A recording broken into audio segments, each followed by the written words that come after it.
नमस्कार, मी विश्वनाथ आणि गोमंतक टीव्हीच्या ह्या लाईव्हमध्ये तुमचं सगळ्यांचं स्वागत। आत्ताची महत्त्वाची आणि मोठी बातमी आहे ती म्हणजे टायगर रिझर्वच्या संदर्भातील काही वेळापूर्वी गोवा हायकोर्टनं एक महत्त्वाचा असा आदेश गोवा सरकारला जारी केलेला आहे। तो म्हणजे 3 महिन्यांच्या आत मादई अभयारण्य जे आहे ते नोटिफाय करा, म्हणजे त्याची अधिसूचना काढा। त्याचबरोबर मादई अभयारण्याचा परिसर जो आहे तो टायगर रिझर्व म्हणून सुद्धा अधिसूचित करा, अशा तऱ्हेचा महत्त्वाचा आणि मोठा निर्णय हा हायकोर्टानं आज सरकारला काढलेला आहे। काही दिवसांपूर्वी आम्हाला माहिती आहे की राज्य सरकारनं गोव्यात टायगर रिझर्व हे फिजिबल नाही, म्हणजे टायगर वाघ संरक्षित क्षेत्र जे आहे ते अनुकूल नाही, अशा तऱ्हेचा निर्णय घेतला होता आणि राज्य वन्यजीव मंडळ जे आहे त्यांनी तसा निर्णय हा सरकारला दिला होता। सरकारनं मग तो केंद्राकडे पाठवला होता।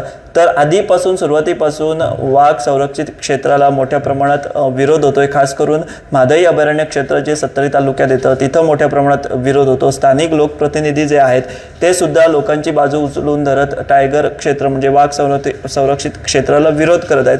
पण या सगळ्या पार्श्वभूमीवर गोवा फाउंडेशननं जी याचिका हायकोर्टात दाखल केली होती त्या याचिकेवर आज महत्त्वाचा असा निवाडा हायकोर्टानं दिलेला आहे।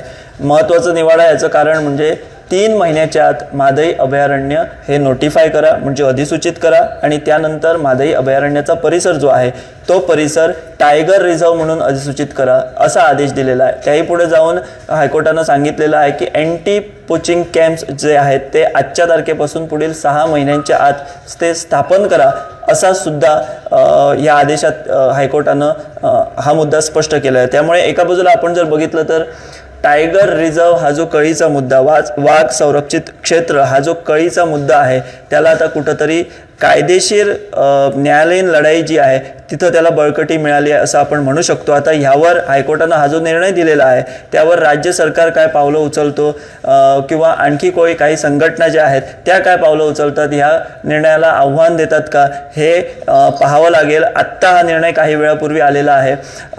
खास करून पर्यावरण प्रेमी जे आहेत, पर्यावरण अभ्यासक जे आहेत, त्यांची आधीपासूनची मागणी होती की गोव्यात टायगर रिझर्व हा झाला पाहिजे आणि त्या संदर्भात त्यांचे प्रयत्न सुद्धा सुरू होते। खास करून गोवा फाउंडेशन जे आहे, जो NGO आहे जो पर्यावरण संबंधी गोव्यात अनेक कायदेशीर बाजू घेऊन कोर्टात जातो, याचिका दाखल करतो, त्यांनी ही महत्त्वाची याचिका दाखल केली होती आणि ह्या याचिकेवर कुठंतरी हायकोर्टानं हा आजचा महत्त्वाचा निवाडा दिलेला आहे। आता यावर पर्यावरण प्रेमी ह्या निर्णयाचं स्वागत करतीलच, पण सरकारच्या बाजूनं आता सरकार काय पावलं उचलतं ते पाहावं लागेल।